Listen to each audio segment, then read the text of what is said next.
While you're doing that, we will just make a start, I think. Thank you very much for joining us this evening, Daryl. It's lovely to have you, and I'll pass over you for introductions. Right, thank you, Catherine, and welcome everyone just joining. I can see we've got 4 or 5 coming on. Hopefully more will be joining. I'm just so sorry I can't see or hear you because it's slightly strange, but I'm talking to you from down in Surrey, just about 15 miles from our National Support Centre in London. I don't know if any of you may have been on the previous one I did about a year and a half ago on apprenticeships, but that's the subject we're going to look at tonight is for the next 40 minutes or so is maritime apprenticeships and what opportunities there are for you. And hopefully some of this will be new information, and so, hopefully it'll be stuff that you're kind of interested in and want to find out more about.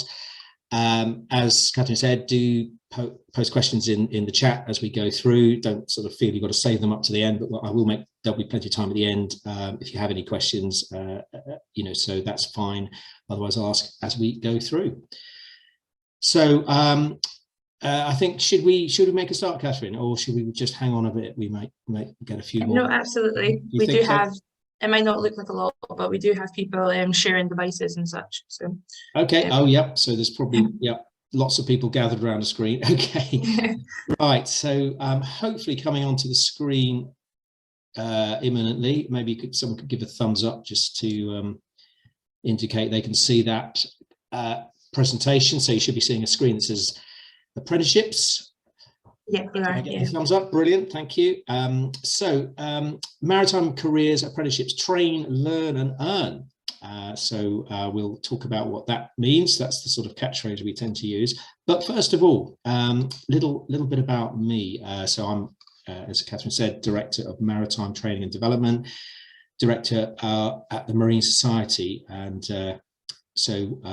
I'm not working directly with the Sea Cadets, but we're the MS bit of MSSC, and we do a lot of careers work with Sea Cadets and the Sea Cadet Portal, and helping you to find career routes and progression and relevant jobs if you want to work in the maritime sector.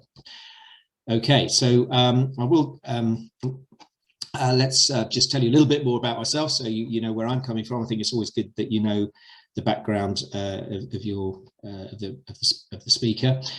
So a quick career history. Here we go. I joined the Merchant Navy way back many years ago as a deck cadet, age 16. I cannot believe they let me in so young, because I think now it's 18, but I think I was one of the youngest ever to go to sea.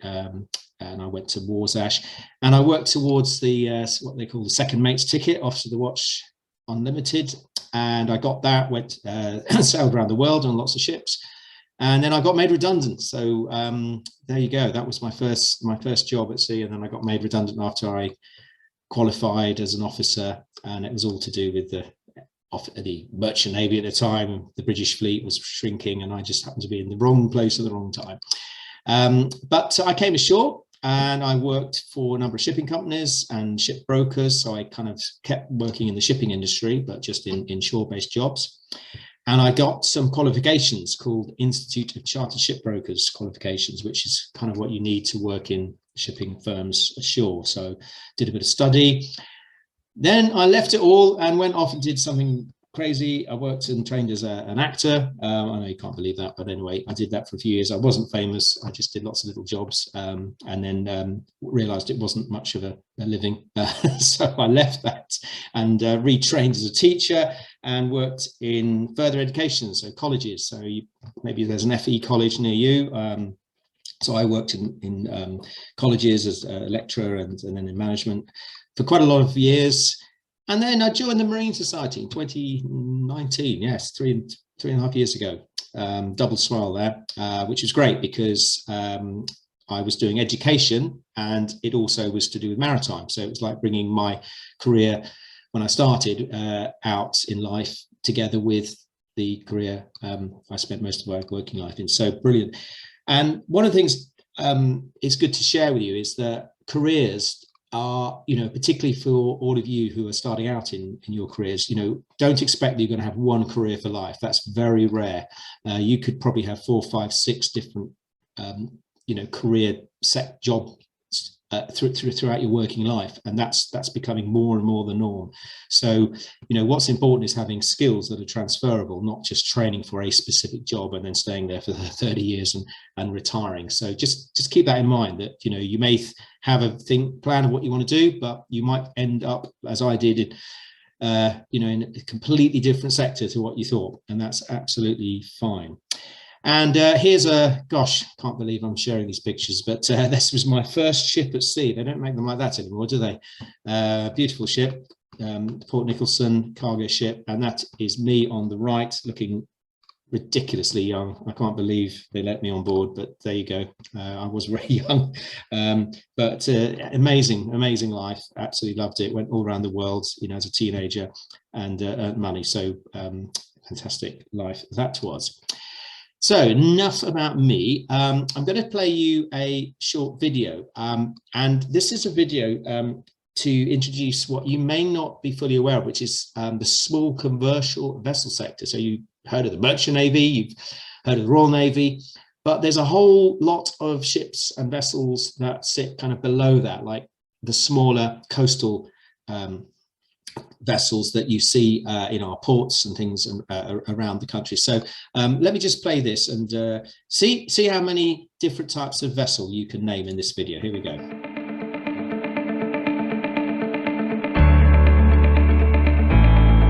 The sound of the vision.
Oh dear, has that stopped?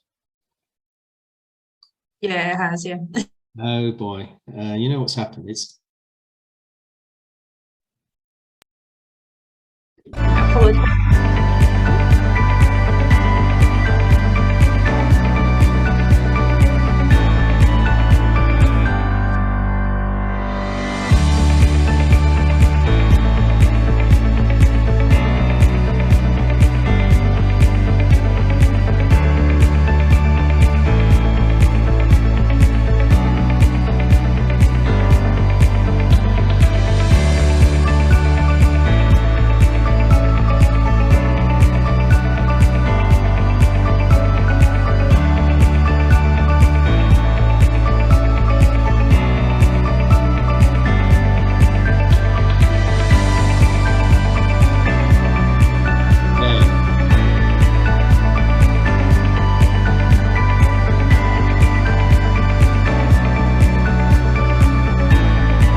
Okay, sorry about. I hope that all came through. Okay, did it?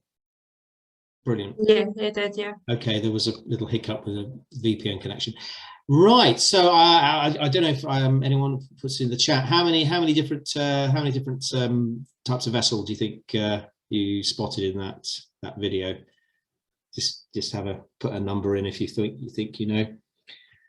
But there's all sorts for a bit more than that actually. But crew transfer vessels, going out to the offshore rigs, anchor laying, cable laying, tugs, bunker barge, all that. 8. That's more close, that's very good. So so here's the thing, right? To work on one of those amazing vessels, you do an apprenticeship. You don't do a cadetship like you do for the deep sea vessels. You do an apprenticeship. And if you noted at the end, the skippers of those are start on about 40,000 and work up to about 60,000. You can be a skipper probably within 4 to 5 years. So very much in your 20s. So there are people that we work with, our apprentices, and they're working on the River Thames, and they're driving,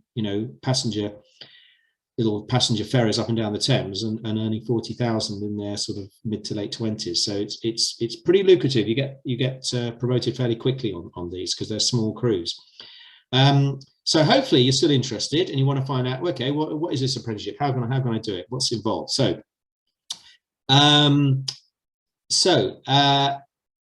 all right, let's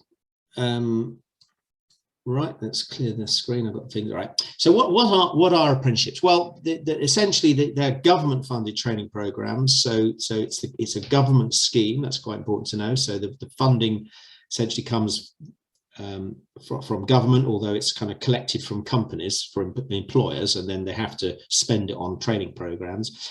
They're actually designed by employers. So these qualifications are actually the employers got together and worked out exactly what skills and knowledge and competence they want people to know and do for a particular job. So they're very, very relevant to a particular job, or in a role. So because it's the employers that have actually written these things, and there's over 600 and rising. They're called standards, apprenticeship standards, and they go from a level 2 right up to postgraduate even. So you probably heard of degree apprenticeships and so on. So level 2 is kind of GCSE level. So you can go right up and study at university and still be on an apprenticeship. And as I say, there's over 600, which means they're like very specific job roles. There's with an apprenticeship standard is written for an individual job role. And we're just focusing obviously on maritime tonight, but you can look at these up, and you'll probably find there's an apprenticeship for the specific job that you would like to do. They are for the minimum amount of training, or the length of them is 12 months. So there must be at least 1 year, and they go right up to 4 years. So a degree apprenticeship would typically take about 4 years to do. So anywhere between a year and 4 years, depending on which one.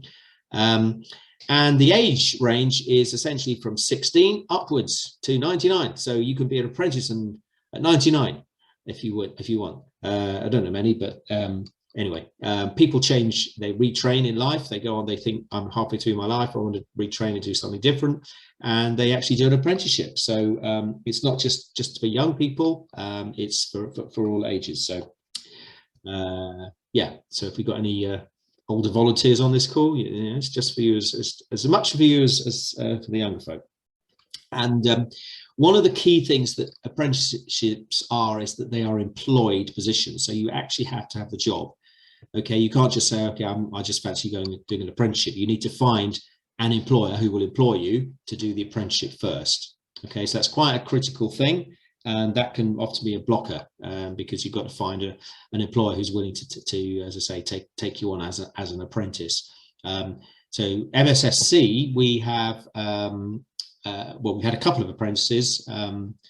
So we employ apprentices. We've got someone in our stores division down in Gosport, a warehouse apprentice, and we took on a digital marketing apprentice who works in the main office. and has now got a full-time job with us. So, you know, we take on apprentices as well. And then lastly, I would say it's an alternative to going to college full-time or to uni. So I don't know how old folk are on the call. I don't know whether you're at the point where you've got to make that decision.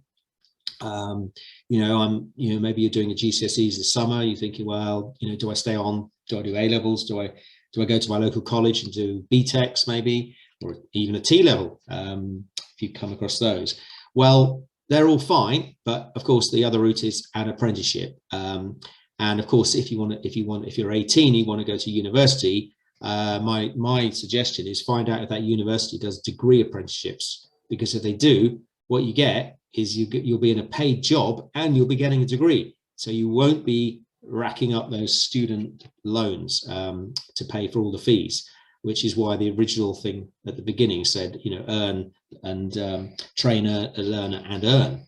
So they're very good in that sense. Then how do they work? So say you've got the apprenticeship job. What do they, you know, what is the process of the training that you do? Well, it's split into what we call on the job and off the job. And typically the on the job is 80% of the time and off the job training is 20%. So it could be like a day release. So it could be 1 day a week you go to college or you do training, and then 4 days a week you're doing, you know, the normal job. Or it could be block training where you go away and do a residential course for 5 or 6 days, for example. But essentially it has to be, you know, you have to have at least 20% of that whole training period is where you're actually receiving training and support. So and then you've got the normal job that you do for the rest of the time. May include technical qualifications. So the interesting thing is that apprenticeships don't all have a qualification within it, like a diploma or you know, sort of an industry qualification. They don't necessarily have that. The ones that we're going to talk about shortly, the maritime ones, typically do because they're kind of required by the industry that we work in. But the actual qualification in itself is the apprenticeship. So you get a ticket, you get a certificate at the end to say you're a level 2 or a level 3 apprentice, but you may not actually have to study for qualifications within it, which, as I say, it may seem strange, but when you think about it, apprenticeships are all about getting skills and knowledge to do a job. It's not about getting an academic qualification. And in fact, the actual apprenticeship itself has UCAS points, CAP points towards university. So if you did a level 2 or a level 3 apprenticeship, it will give you points that are equivalent or in number to doing A levels or a BTEC diploma, for example, to go to university. They are recognized. So it doesn't stop you going on to university later if that's what you want to do. And of course, many people do.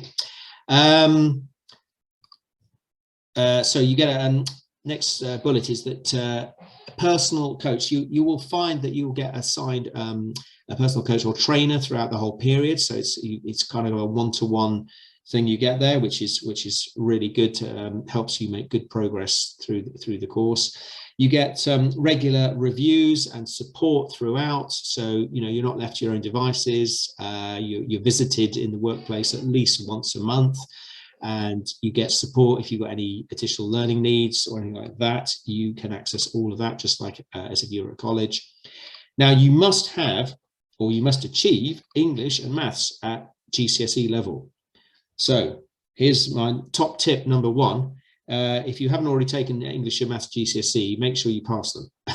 That's just not just for this, but that's just for the whole of life, because most professions now will require you to have a pass at 4 or grade 4 or above in English and maths. It is literally like opening a door to the world of work.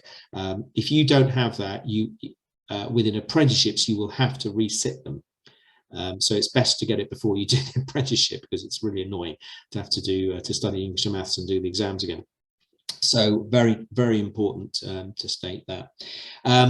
At the end of the whole process, you do what's called an endpoint assessment, which is an assessment where someone external, so not the trainer who's been working with you, but someone external will come in and excuse me, assess you through a variety of means. It could be on observation, practical observation. It could be a professional discussion. Could be an online test. You know, various things they use. So they will conduct an assessment, at the end of which they'll tell you if you have passed the apprenticeship. So if you've passed, brilliant, you get a grade. It could be a merit or a distinction. If you happen to fail, you can resit it.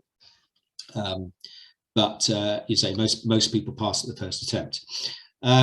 Right, I've just got a quick question. How far did I travel? Well, I think this person who's asking me I assume you mean when I was at sea. I'm imagining when in my seagoing days. I don't think I can't imagine how many miles. I certainly went around the world a couple of times, so, east and west. So I assume that's what you mean. Hopefully that answers that question. But right, here's a bamboozling slide. So apprenticeships have lots of kind of components. You remember I talked about the whole duration. So there's lots of little components to that. So you start off here on the left. This is before you even start. This is working with the employer. Which is where the training provider who's going to deliver the training gets together with the employer and they says, okay, how, you know, what do you need from an apprentice? How are we going to recruit them? You know, let's do a job description. What you know, specific training do you want them to do? And then you move on through this. You initially assess people. You do check they're eligible for funding. So, you know, for example, we're talking about English apprenticeships. So if you happen to be in Scotland, Northern Ireland, or Wales, this doesn't actually apply, believe it or not. They've got their own rules because they've got their own funding bodies. So it's slightly different. They still do apprenticeships, of course, but they're not the same ones as in England, and they're funded very differently. So I'm just really concentrating on the ones within England. So that's that. And then, as I say, you go through, all this happens before you even start. There's quite a bit of paperwork, a learning plan, you sign up commitment statements, you get enroll, then you start, you have an induction, and then you go through your training. You may have qualifications, you will get support, reviews, so there's quality assurance to check the quality of the delivery that goes on, and then you come out the other end. The EPA, the endpoint assessment I mentioned, if you pass, fine. If you don't, you do resits, then you get certificated, and so on. So it's just really to show you, there's lots of little elements to it, and all various stages. So they're very rigorous, I would say, and they're very quality assured. So you may have heard some negative stuff in the press about apprenticeships, and I accept there are some poor apprenticeships, poor training out there, and they tend to sort of get in the news more than the good ones. But as we'll come on to, we think that the maritime ones are very, very well delivered. So let's talk about them. Oh no, right, here we go. So any questions, just post them as we go. Don't be shy. I don't want to go too fast and just talk at you, so do put a question in the chat if you like. Maritime apprenticeships. Now, I've split these into sort of two halves. So there's the kind of the seagoing ones, and these are relating to what we've just seen in the video, the Workboat Association. So workboats are operating on coastal rivers and inland waterways. So there are apprenticeships that you do to become crew on those vessels. And also there are the ferries. So the ferries, the typical cross-channel ferries, the Hebridean ferry, the Isle of Man ferry, all of these ferries, to work on them, you can actually do an apprenticeship and become like an efficient deckhand or an AB and work on them, because they're not deep sea. They're not, you don't need what's called the unlimited certificate of competency. So you don't need to do the sort of full 4-year cadetships that the nautical colleges do. So quite a lot of opportunities if you want to go to sea, as it were, on the water, but you don't necessarily want to go deep sea and be away for 4 or 6 months at a time. So you could be working on these type of vessels and doing 2 weeks on, 2 weeks off. So you're kind of living at home, but you're still kind of at sea. If that's so, it's kind of it's a good way of, if you're not quite sure about, do you really want to go deep sea? You could start off in the coastal vessels and then still go on and still do a full cadetship afterwards. I got one apprentice that has done that very thing, and she got she's a deck cadet at Warsash and is doing sea time on a ship called the Sir David Attenborough, which is the British Antarctic vessel, and she's gone down to the Antarctic. But she started doing an apprenticeship on it was City Cruises, which is sort of cruise little passenger ferry on the River Thames. Okay. So that's the seagoing. Then we've got the shore side. So there are lots of jobs in maritime where you're not at sea. You don't get your feet wet. You work on shore. And here's just a few examples. Ports. So I don't know. Some of you may even be in a port right now. You're living by the sea. Have you ever thought about all the jobs that go on in a port, in a busy port? Apprenticeships are written specifically for certain port jobs, and they are really, that is one sector that's really on the growth, on the up. Since we left the European Union, Brexit, a lot of the workforce left, went back to Europe. So there are definitely good and well-paid jobs working in the port sector. Marine leisure. So that would cover, everything from a local marina, leisure marina, the kind of aquaculture type of thing, yacht places, chandleries, all that sort of stuff. So again, if you happen to be near one of those, there's a specific apprenticeship to work in marinas and harbours and so on. So that's there. And then engineering. Obviously engineering is engineering, but this is specifically marine engineering. So you're working on, marine diesel engines, massive things. I mean, they're longer apprenticeships, but if you're interested in engineering, you can go down a marine engineering route and work on vessels and ships. So you kind of shore side, but you've also got obviously engineering at sea. So that engineering is both sea and shore. Now, the thing that kind of connects a lot of these maritime apprenticeships is that they're what we call a license to practice.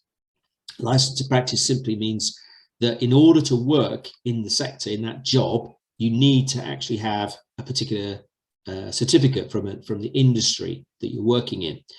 And the industry regulator that regulates seagoing roles in the maritime sector is the Maritime and Coast Guard Agency, the MCA. So they regulate and they make sure that no one is, working who doesn't have the appropriate qualifications and certificates. So you actually have to pass. I mean, you can't sort of just do the apprenticeship and fail and still work. You've got to pass a number of certificates that the MCA actually test and examine you on. So you may have heard of, some of you may have heard of the orals test, the MCA orals. So if you want to work on a tug or a coastal vessel or whatever, then you will have to do at some point an orals exam with an MCA examiner. So it all comes within an apprenticeship. So it means they are very thorough and rigorous. The pass rate on those is typically lower because they're pretty tough. They're pretty tough exams. I'm sure maybe there's some volunteers on here who are sort of ex-merchant Navy who've gone through these. So you'll be familiar with what I'm talking about. And then what I say about maritime apprenticeship, they are quite niche. There's not many of them.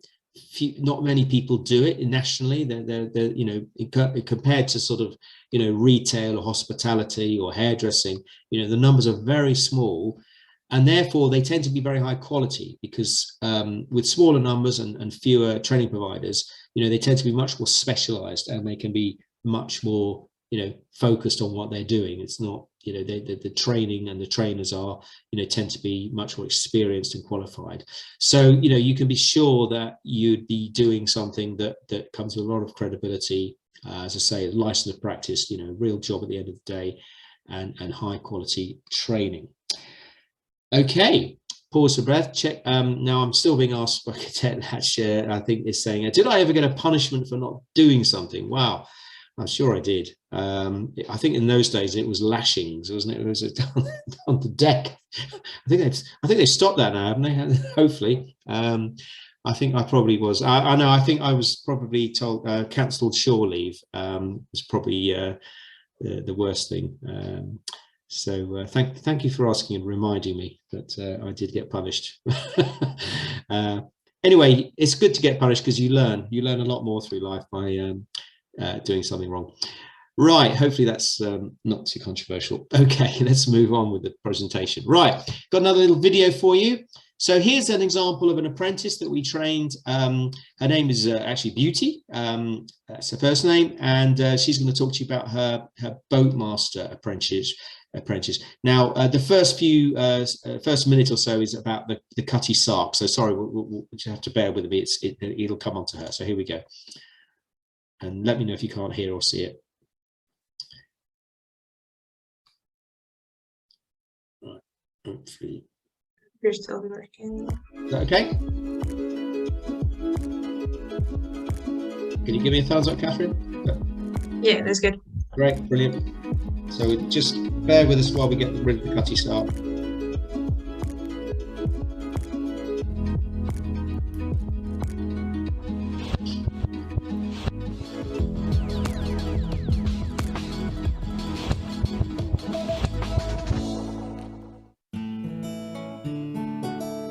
My name is Beauty. I'm 22 and a marine apprentice. I work for the Port of London Authority down here in Denton Wharf. I work on boats, learning how to tie ropes, learning how to drive, learning my coal rigs.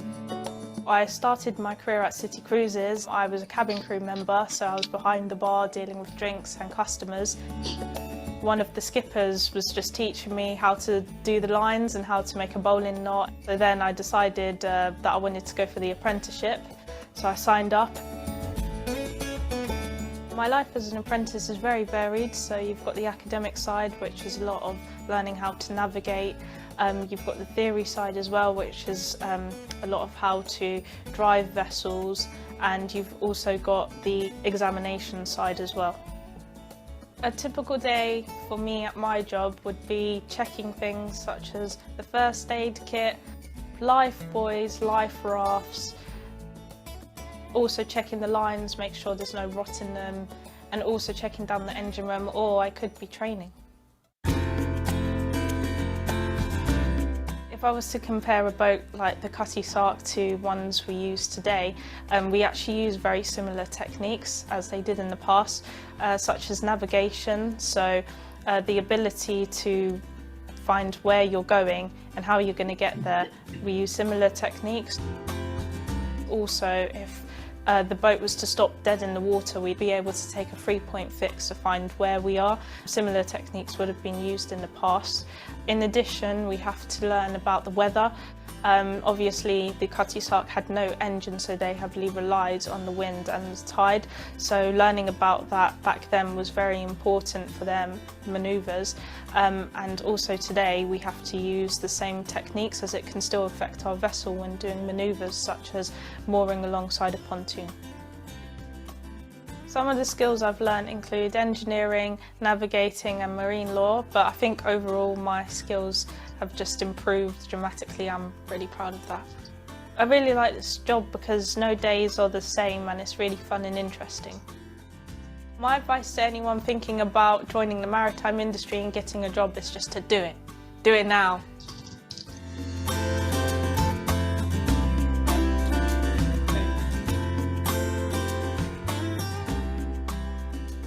Okay, well, hopefully, back to that. So yeah, hopefully you got a flavour of that, and you know, she was a great apprentice, and she's now got a full-time job in the Port of London. Yeah, just to give you an idea of sorts of things that you do and type of job role. That's just working in the Thames Estuary, as I say, for a major port. Let's just give you a sort of summary of the actual apprentices. So we've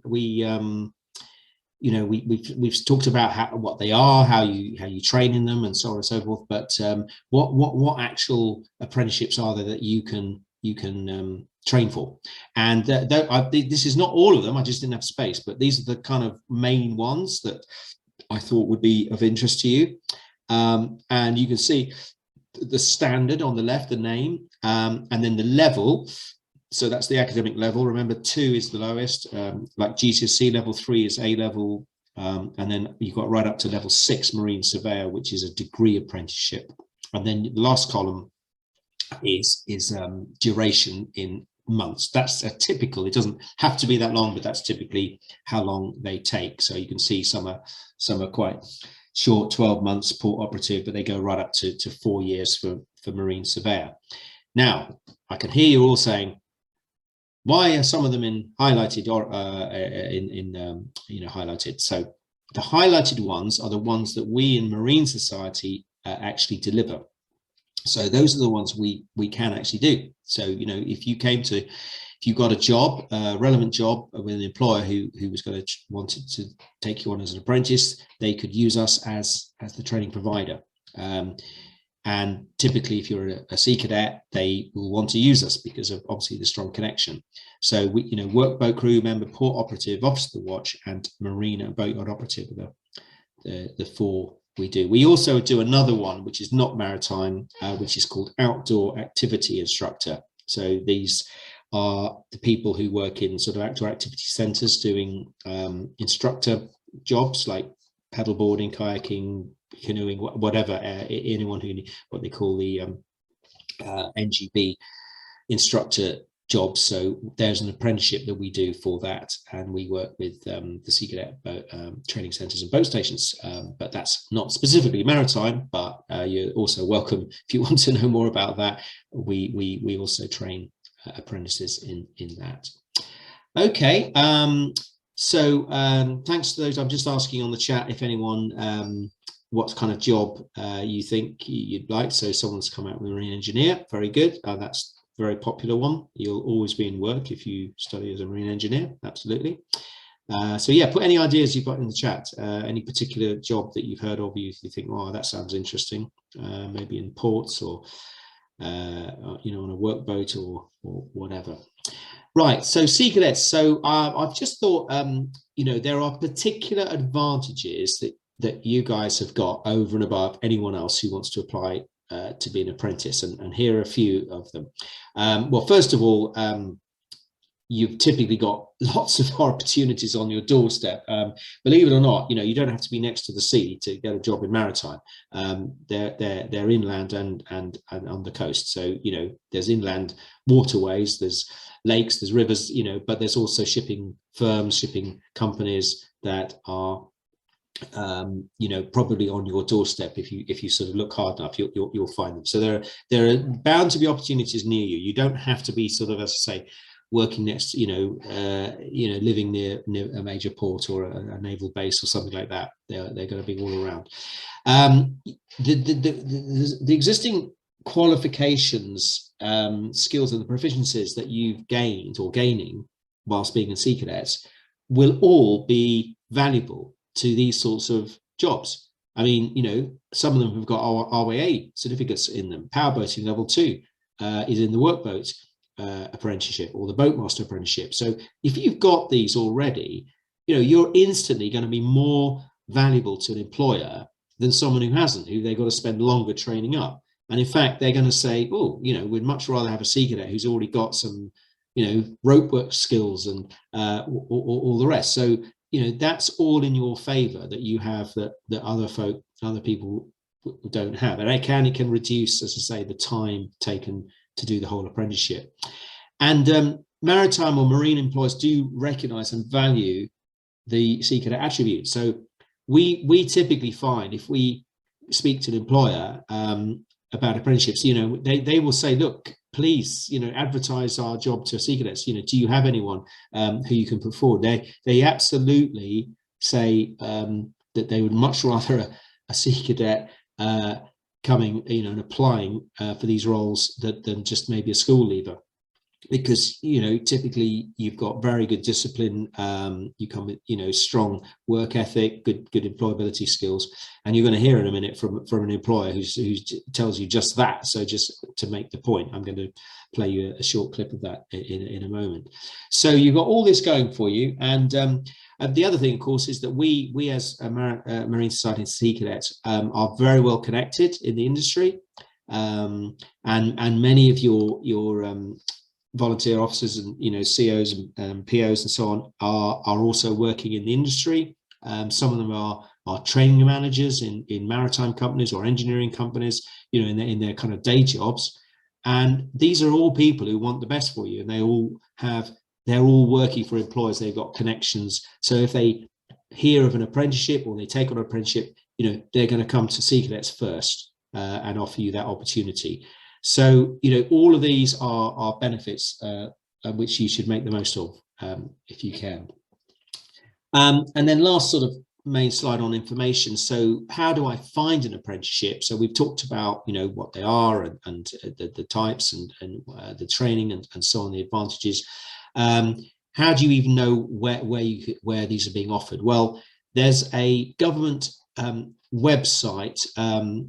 I'm just going to attempt, I might just show you that brief. How are we doing for time? Yeah. I'll just show you what this looks like on the internet. Hopefully this will come through.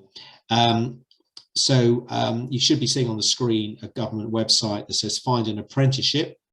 Is that the case, Catherine? Yeah. Yeah, yeah. Okay, it's a bit of a delay coming through. And then you simply, so this link will be in the, hopefully you'll get this presentation at the end because some of the links are embedded in the presentation. So you literally just search and you put in a word, you know, you just put in, I don't know, boatyard, and you put in your postcode, and you can just search the whole country to see who is offering an apprenticeship in whatever you've searched on. And that's not a very good word because nothing's come up. But if I put in something common like retail, I hope this is coming through on your screen, by the way, you'll probably get thousands. Yeah, 800. Okay. So this is a very good website to find where all the employers are who are looking for an apprentice. So back to our presentation. You can also write to employers and check their own website. So if you happen to know there's a maritime employer or a shipping firm near you, or you happen to have a friend or a family member who works there or something, you know, write to them, check out the website, say, look, you know, have you got a job going? They love that sort of thing because they think people are, you know, want to, you know, keen to work with them, specifically that employer. So do some research online and check them out. All right. So you could also find a training provider that offers the apprenticeship. So I'm going to show you this site as well, just so you can see how it works. So this is another government website. Hopefully it's going to come through,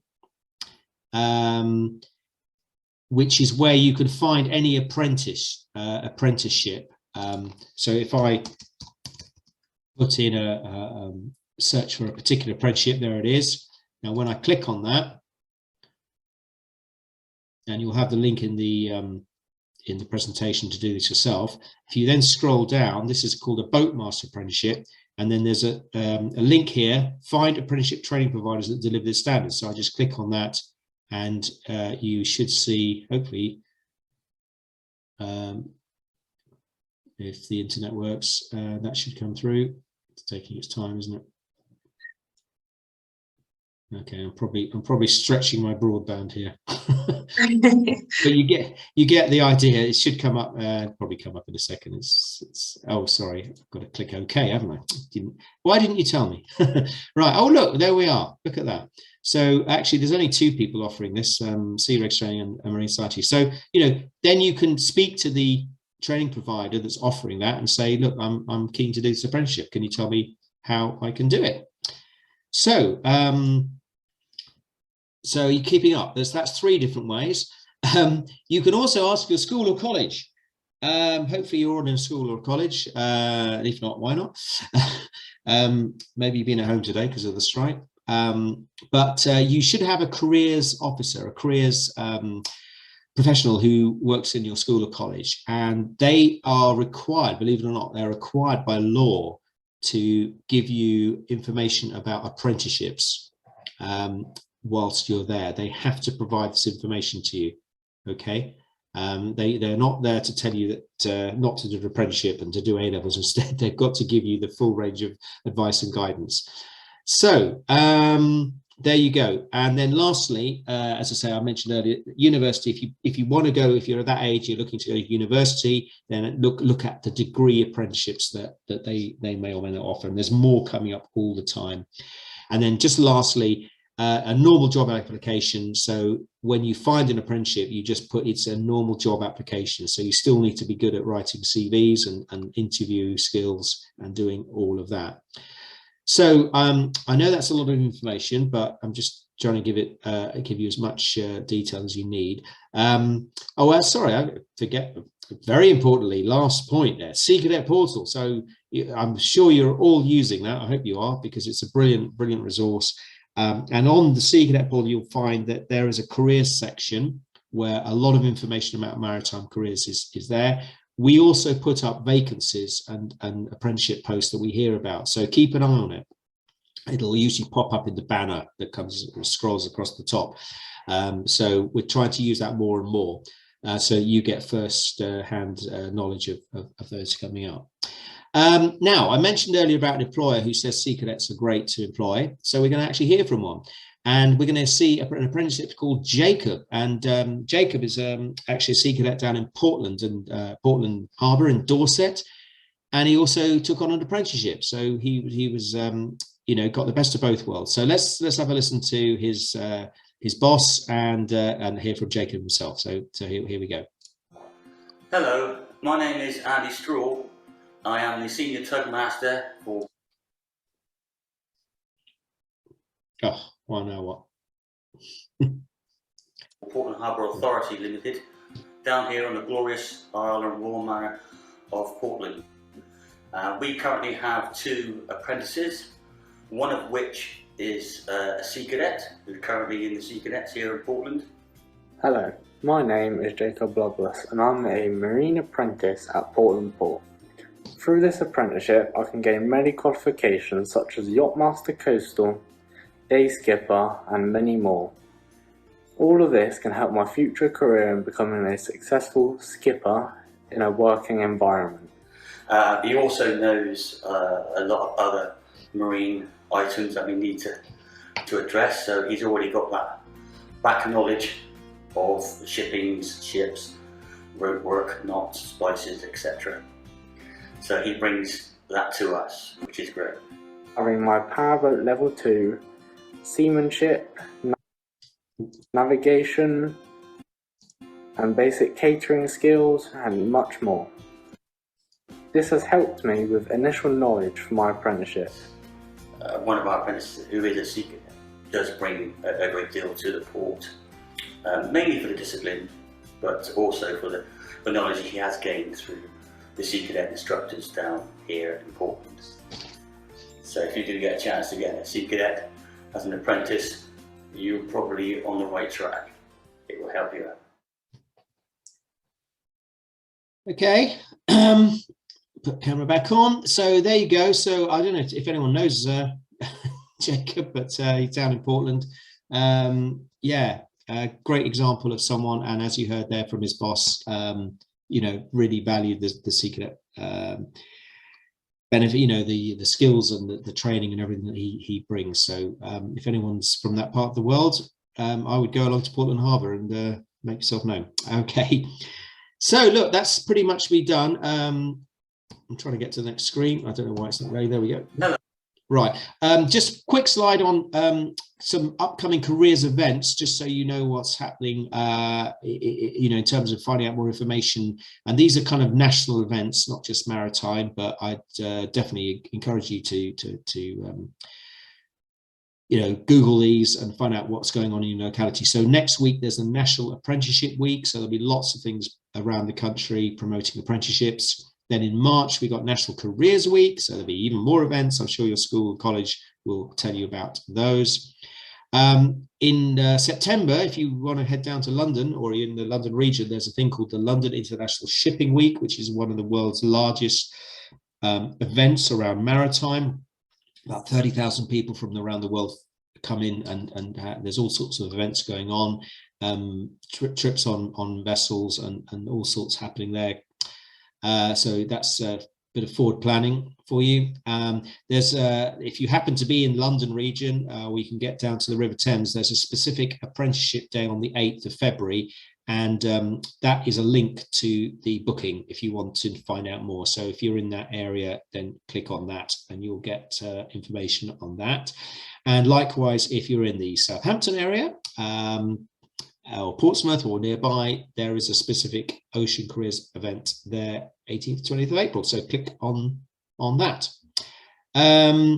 And then just lastly, I'll come to the questions in a minute. There's another side here with lots of links on to all sorts of useful sites for you to check in your own time.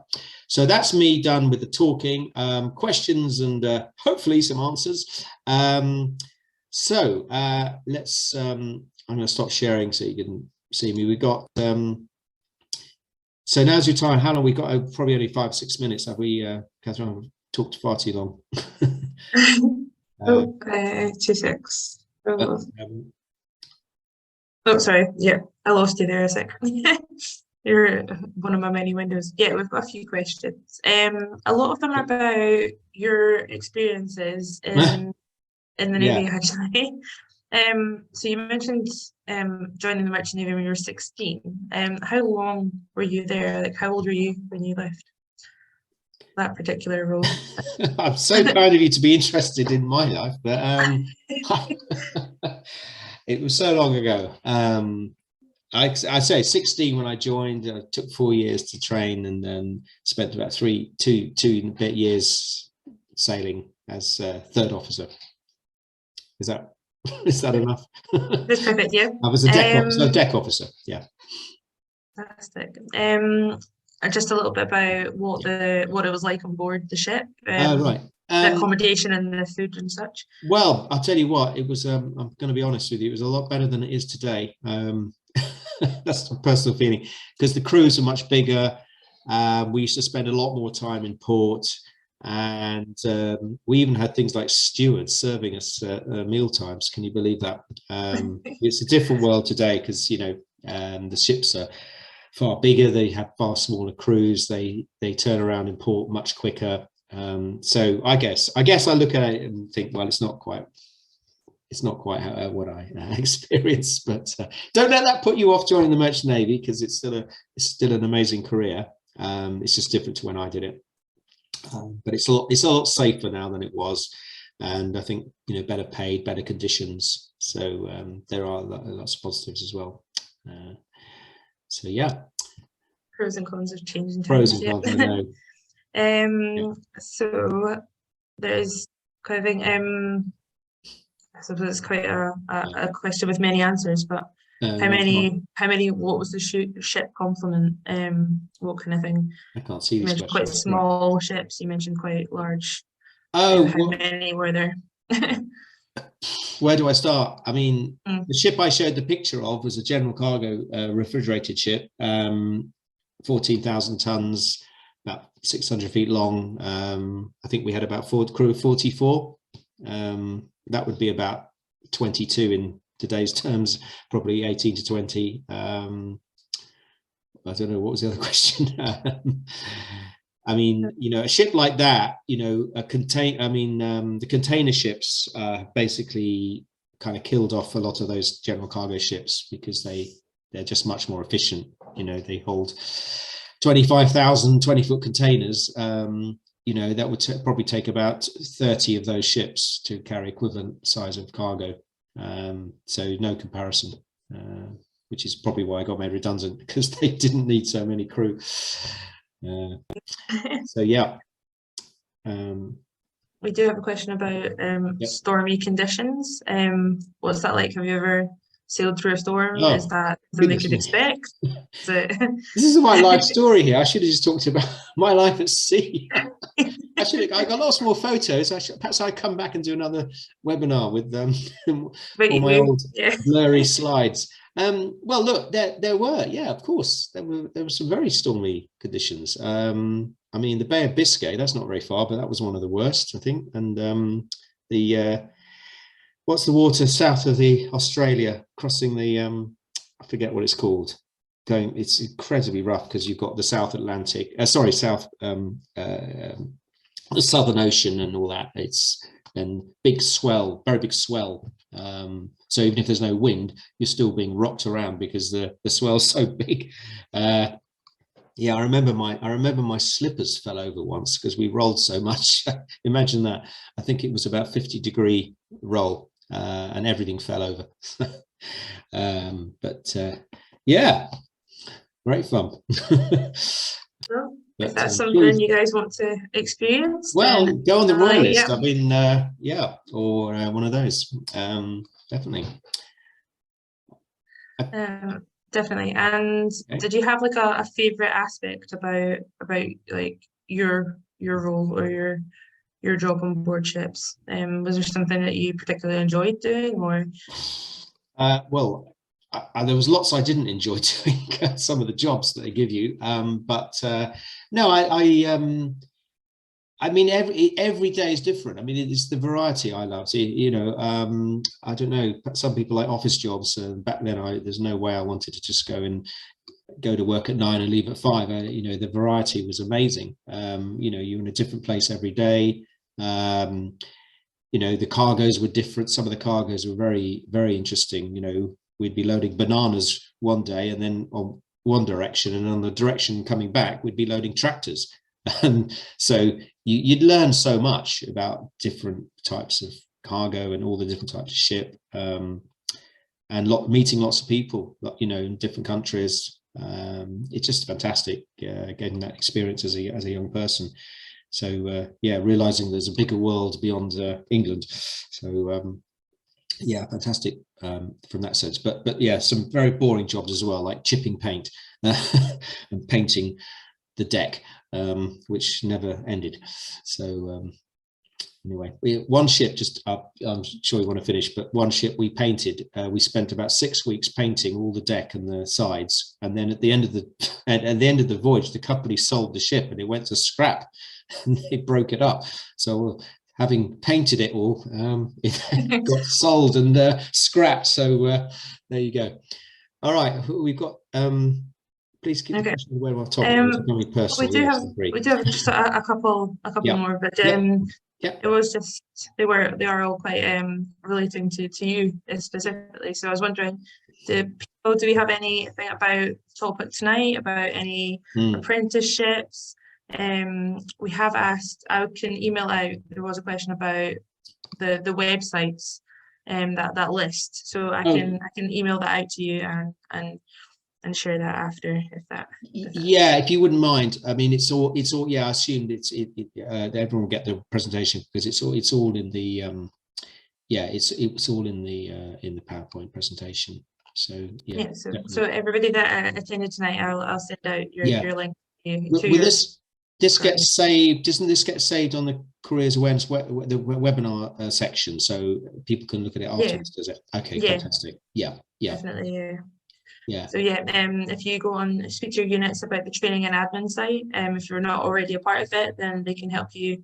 They can help you register, and you'll be able to see all of this content there. It's the Cadet Learning platform, brilliant. I think. Yeah. Okay. Yeah. Hope they can find that link because it gets buried away. Yeah. I'll try and add that in too. All right. No, brilliant. But if there's not any more questions relating to apprenticeships, then I will, unless there's any last minute, I'll thank you very much for joining us tonight, Sarah. Very informative, very interesting. And thank you for your time. And thank you, participants, for joining. Hopefully you felt that it was useful and you've got an idea of future plans, because I do remember that being quite a difficult thing to consider at your age. So hopefully we've helped somehow. So thank you, everyone. Yeah. Wonderful. Thanks, everyone. Sorry I can't see you, and I'm sure hope you found that really useful. God bless. Bye. Thank you. Bye. See you later. Thank you. Right.